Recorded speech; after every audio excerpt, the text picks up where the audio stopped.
नमस्कार दोस्तों, इन्फ्राटॉक्स के नए एपिसोड में आपका स्वागत है। तो चलिए शुरू करते हैं। पहली खबर की शुरुआत करते हैं मुंबई मेट्रो से, जहां पर दोस्तों मुंबई मेट्रो की लाइन 8 के ऊपर काम आगे बढ़ता हुआ दिखाई दे रहा है और अभी सिडको का कहना है कि इसकी डीपीआर फाइनल स्टेज में एंटर कर चुकी है। दोस्तों मुंबई मेट्रो की लाइन 8 को गोल्डन लाइन भी कहा जाता है, जो छत्रपति शिवाजी महाराज इंटरनेशनल एयरपोर्ट को नवी मुंबई इंटरनेशनल एयरपोर्ट से जोड़ेगी। 34.9 किलोमीटर इसकी लेंथ होगी, जहां पर अराउंड 25 से 26 किलोमीटर का पार्ट एलिवेटेड होगा, क्योंकि बाकी पार्ट अंडरग्राउंड होगा। 20 के आसपास मेट्रो स्टेशन यहाँ पर तैयार किए जाएंगे और कुल मिलाकर 20,000 करोड़ रुपीस के आसपास यहाँ पर खर्च आने वाला है। तो इस मेट्रो लाइन के बारे में आप ऐसा भी कह सकते हैं कि ये मुंबई की one of the most important metro line होगी, क्योंकि इसके चलते दो बड़े एयरपोर्ट्स डायरेक्टली कनेक्ट हो पाएंगे। हर 15 मिनट की फ्रीक्वेंसी पर यहाँ पर ट्रेन ऑपरेट होंगी। सिडको कहने की अगले कुछ ही हफ्तों के अंदर अंदर इसकी डीपीआर तैयार करके स्टेट गवर्नमेंट के पास में सबमिट कर दी जाएगी और अगर सब कुछ प्लान के अकॉर्डिंग जाता है तो 2029 तक आपको ये मेट्रो लाइन ओपन होती हुई दिखाई देगी। अगली दोस्तों अपडेट उत्तर प्रदेश से है, जहाँ पर दोस्तों अयोध्या के पिलग्रिम टूरिज्म को और बढ़ाने के लिए यूपी सरकार ने एक और प्लान अनवेल किया है और अब अयोध्या में 6 बड़े बड़े एंट्री गेट कॉम्प्लेक्स तैयार किए जाएंगे। दोस्तों ये कोई ऐसे बेसिक एंट्री गेट्स नहीं होंगे जैसा कि आपको सिटीज में देखने को मिलता है। ये अपने आप में एक यूनिक कॉम्प्लेक्स होंगे, जिनका नाम भगवान राम, लक्ष्मण, भरत, हनुमान जी, गरुड़ और जटायु इनके नाम पर रखा जाएगा। हर कॉम्प्लेक्स में art and craft galleries, food courts, cafeterias, amphitheatres, multi level parking, green areas, EV charging station, CNG pumps और अपने डेडिकेटेड एसटीपी प्लांट्स बनाए जाएंगे। Biggest gate complex Jatayu gate complex होगा 5.76 हेक्टेयर्स के एरिया में, जबकि सबसे छोटा gate complex Bharat gate complex होगा 2.04 हेक्टेयर्स के एरिया में। देखना यह है कि कब तक यहाँ पर काम स्टार्ट होता है। अगली दोस्तों अपडेट स्मार्टफोन प्रोडक्शन से है, जहाँ पर दोस्तों अमेरिकन कंपनी गूगल उनकी स्मार्टफोन प्रोडक्शन का एक और हिस्सा भारत में शिफ्ट करने वाली है और अभी इसको लेकर उन्होंने बातचीत स्टार्ट कर दी है।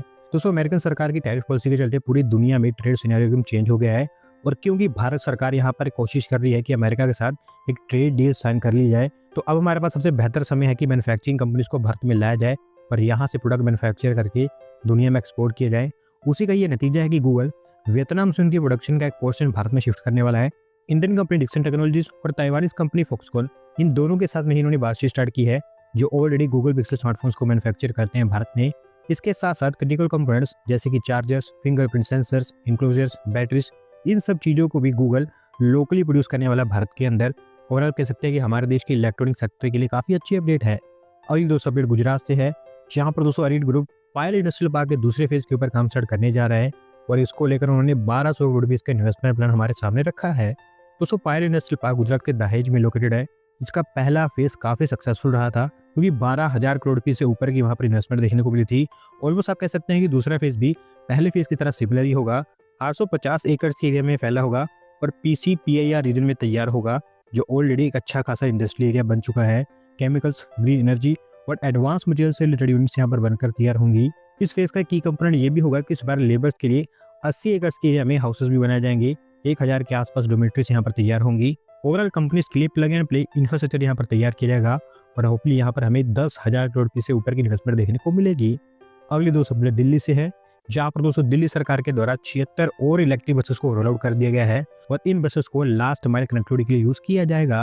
दोस्तों ये बसेस दिल्ली सरकार के Delhi electric vehicle interchange initiative का हिस्सा हैं, जिनको क्रिटिकल गैप्स को फिल करने के लिए लॉन्च किया जाता है। जैसे कुछ की बस रूट्स और कुछ की मेट्रो स्टेशन के बीच में बसेस ऑपरेट होती हैं। अभी इनिशियली 12 किलोमीटर के जो छोटे रूट्स हैं वहाँ पर ये बसेस ऑपरेट होंगी, जिसमें से 8 बसेस एएनवीटी एसबीटी से केशवनगर के बीच में, 6 बसेस सीमापुरी से ओल्ड दिल्ली रेलवे स्टेशन के बीच में, इसी तरह से स्वरूप नगर, संगम विहार, नंगलोई, मयूरी विहार पेपर मार्केट, इन सब रूट्स पर भी आपको बसेस ऑपरेट होती हुई दिखाई देंगी। अगली दोस्तों अपडेट फाइनेंशियल कैपिटल मुंबई से है, जहाँ पर दोस्तों बीएमसी ने प्लान अनाउंस कर दिए हैं एक व्यूइंग टावर को लेकर मुंबई के अंदर और इसको टूरिज्म पर्पस के लिए तैयार किया जाएगा। दोस्तों ये व्यूइंग टावर बांद्रा वाली सीलिंग के काफी पास में बनकर तैयार होगा, जो वैसे एक सीवियर ट्रीटमेंट प्लान का हिस्सा है। बीएमसी इसके पास एक काफी बड़ा एसटीपी सेटअप कर रही है, जिसको वो टूरिज्म पर्पस के लिए भी इस्तेमाल करना चाहते हैं और उसी कारण से ही यहाँ पर एक व्यूइंग टावर बनाया जाएगा। 50 मीटर के आसपास इसकी हाइट होगी और एक मल्टी स्टोरेज बिल्डिंग होगी, जहाँ पर open setting galleries, ramps, elevators ऐसी कुछ चीजें तैयार की जाएंगी। पहले और ग्राउंड फ्लोर पर नॉलेज सेंटर भी तैयार किए जाएंगे। एक बार ये तैयार हो जाता है तो लोग जो भी यहाँ पर आएंगे वो बांद्रा वाली सीलिंग, अरब सागर और मुंबई की स्काईलाइन का पैनोरामिक व्यू ले पाएंगे। अगली दोस्तों अपडेट टेक्स एप्पल से है, जो भारत में उनके ऑफलाइन स्टोर्स को अभी और एक्सपांड करने जा रहे हैं और अभी 2 नए स्टोर्स ओपन करने के लिए उन्होंने नोएडा और पुणे को चुना है। दोस्तों एप्पल ऑलरेडी हमारे देश में 2 रिटेल स्टोर्स ऑपरेट करता है, एक मुंबई के बीकेसी में जबकि दूसरा दिल्ली के साकेत में। अभी नोएडा के डीएलएफ मॉल में और पुणे के कोपा मॉल में इनके द्वारा नए रिटेल स्टोर्स ओपन किए जाएंगे, दोनों मॉल्स में इन्होंने लोकेशन आइडेंटिफाई भी कर ली है और उनको लैंड मिल भी चुकी है।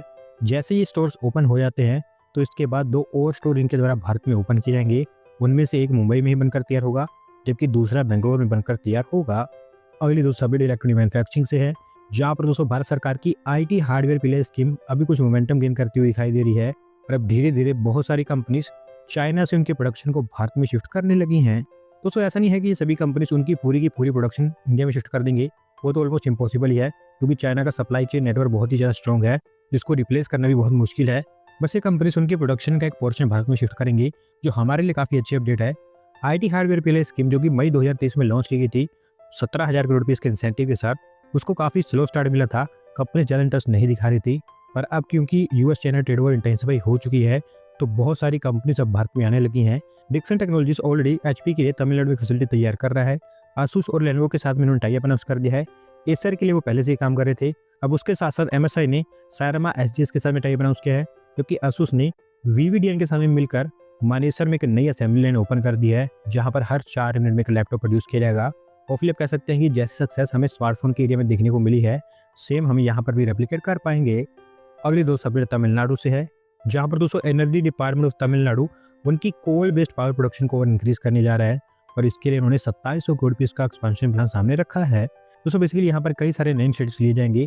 कुछ मेन के बारे में आपको बताऊं तो 600 मेगावाट की थर्मल पावर कैपेसिटी उनके द्वारा डेवलप की जाएगी थूथुकुडी में। जिसके बाद तमिलनाडु ट्रांसमिशन कॉर्पोरेशन लिमिटेड के द्वारा 12 नए सबस्टेशन बनाए जाएंगे, जिसमें से 400 किलोवोल्ट का होगा, जबकि बाकी 110 किलोवोल्ट के होंगे। 1192 करोड़ रुपये इनके ऊपर खर्च की जाएंगी, जबकि 500 करोड़ रुपये के आसपास मेंटेनेंस और अपग्रेडेशन के ऊपर खर्च किए जाने हैं। अगली दोस्तों अपडेट हाई स्पीड रेल को लेकर है, जहां पर दोस्तों Mumbai Hyderabad high speed corridor के ऊपर फर्दर प्रोग्रेस होते हुए दिखाई दे रहा है और अभी एयरसेल के द्वारा इसकी डीपीआर तैयार करके रेलवे बोर्ड के पास में पहुंचा दी गई है। दोस्तों Mumbai Hyderabad high speed rail corridor उन 6 प्रोजेक्ट्स में से एक है जिसकी अनाउंसमेंट 2019 में हमारी भारत सरकार के द्वारा की गई थी। हालांकि इसके ऊपर कंस्ट्रक्शन तो स्टार्ट नहीं हुआ है, लेकिन 2020 में ही इसके ऊपर प्रीलिमिनरी वर्क स्टार्ट हो गया था और अब इसकी डीपीआर भी तैयार हो गई है, जो काफ़ी बड़ा स्टेप है इसके कंस्ट्रक्शन को लेकर। 767 किलोमीटर के आसपास इसकी लेंथ होगी और बताया गया है कि 11 हाई स्पीड रेल स्टेशन यहाँ पर बनाए जाएंगे, जिसमें नवी मुंबई, लोनावला, पुणे, सोलापुर और जहीराबाद जैसी सिटीज कनेक्ट हो पाएंगी। लैंड एक्विजिशन को मिनिमाइज करने के लिए इस कॉरिडोर के अलाइनमेंट एक्सप्रेसवेज, नेशनल हाईवेज और रोड्स के पैरेलल ही रखी जाएगी, ताकि कम से कम यहाँ पर लैंड एक्वायर करनी पड़े। अब बस देखना ये है कि कब तक इसको अप्रूवल मिल पाती है। अगले दोस्तों अपडेट रोड कंस्ट्रक्शन से है, जहाँ पर दोस्तों हमारी ministry of road transport highways के द्वारा न्यू अलवर हाईवे की 4 लेनिंग अप्रूव कर दी गई है और इस रोड के अराउंड 50 किलोमीटर के सेक्शन को एक 4 लेन हाईवे में कन्वर्ट कर दिया जाएगा। दोस्तों न्यू अलवर रोड अभी नेशनल हाईवे 248A का हिस्सा है, जो फिलहाल एक सिंगल लेन रोड है, पर क्योंकि यहाँ पर ट्रैफिक काफ़ी तेजी से बढ़ता हुआ दिखाई दिया है, तो अब इसको एक 4 लेन हाईवे में कन्वर्ट कर दिया जाएगा।